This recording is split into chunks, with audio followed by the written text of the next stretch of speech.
దేవుని నామమునకు మహిమ కలుగును గాక. ఈ వాక్యం వినుచున్న బిడ్డలందరినీ దేవుడు ఉచితంగా దీవించి ఆశీర్వదించును గాక. ఈ ఛానల్ని మీరు సబ్స్క్రైబ్ చేసుకోకపోతే ప్లీజ్ దయచేసి సబ్స్క్రైబ్ చేసుకోనండి. కీర్తనలు 74 అధ్యాయం చదువుకుందామండి. దేవా, నీవు నిత్యము మమ్మను విడనాడితివేమి? నీవు మేపు గొర్రెల మీద నీ కోపము పగరాజుచున్నదేమి? నీ స్వాస్థ్య గోత్రమును నీవు పూర్వము సంపాదించుకుని విమోచించిన నీ సమాజమును జ్ఞాపకమునకు తెచ్చుకొనుము. నీవు నివసించు ఈ సియోను పర్వతమును జ్ఞాపకమునకు తెచ్చుకొనుము. శత్రువులు పరిశుద్ధ స్థలములోనున్న సమస్తమును పాడు చేసి ఉన్నారు. నిత్యము పాడయుండు చోట్లను విజయము చేయుము. నీ ప్రత్యక్షపు గుడారములో నీ విరోధులు ఆర్భటించుచున్నారు.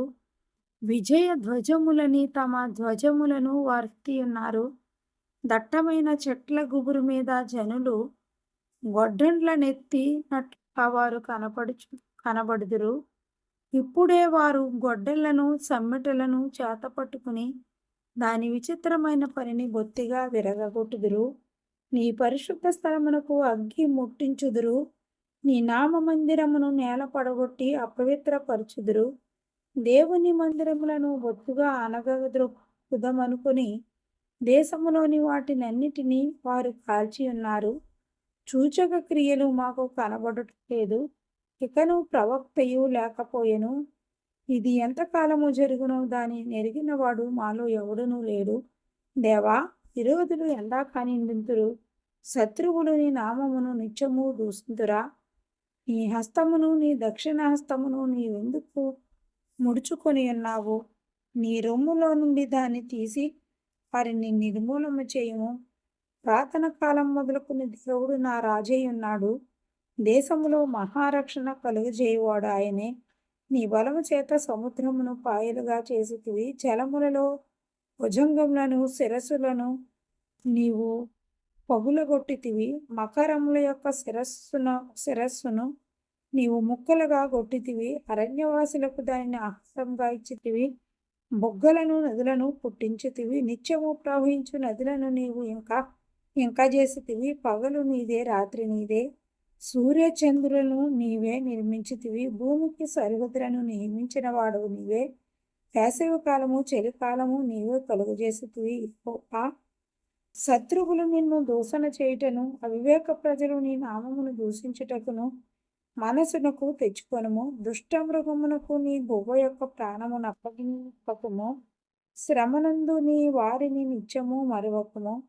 లోకములోనున్న చీకటి గల చోటులు బలత్కారుల నివాసములను నిండి ఉన్నది. కాగా నిబంధనను జ్ఞాపకం చేసుకొనుము. నలిగిన వానిని అవమానముతో వెనుకకు మరలనీయకము. శ్రమనందు వారును దరిద్రులను నీ నామము సన్నతించుగాక. దేవా, లెమ్ము, నీ వాచ్యము నడుపుము. అవివేకులు దినమెల్లా నిన్ను నిందించు సంగతి జ్ఞాపకమును చేసుకొనుము. నీ మీదకి లేచి వారి అల్లరి నిత్యము బయలుదేరుచున్నది. నీ విరోధులు చేయు గల్లత్తును మరువకము. 75వ వచనం చదువుకుందామండి. దేవా, మేము నీకు కృతజ్ఞతాస్తుతులు చెల్లించుచున్నాము. నీవు సమీపంగానున్నావని కృతజ్ఞతాస్తుతులు చెల్లించుచున్నాము. నరులు నీ ఆశ్చర్య కార్యములను వివరించుదురు.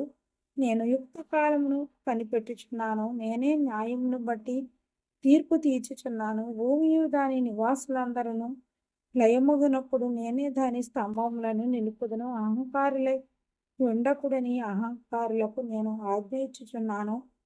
కొమ్ము ఎత్తకుడి, ఎత్తుగా కొమ్ము ఎత్తకుడి, పొగరుబట్టిన మాటలాడకుడి అని భక్తిహీనులకు నేను ఆజ్ఞ ఇచ్చుచున్నాను.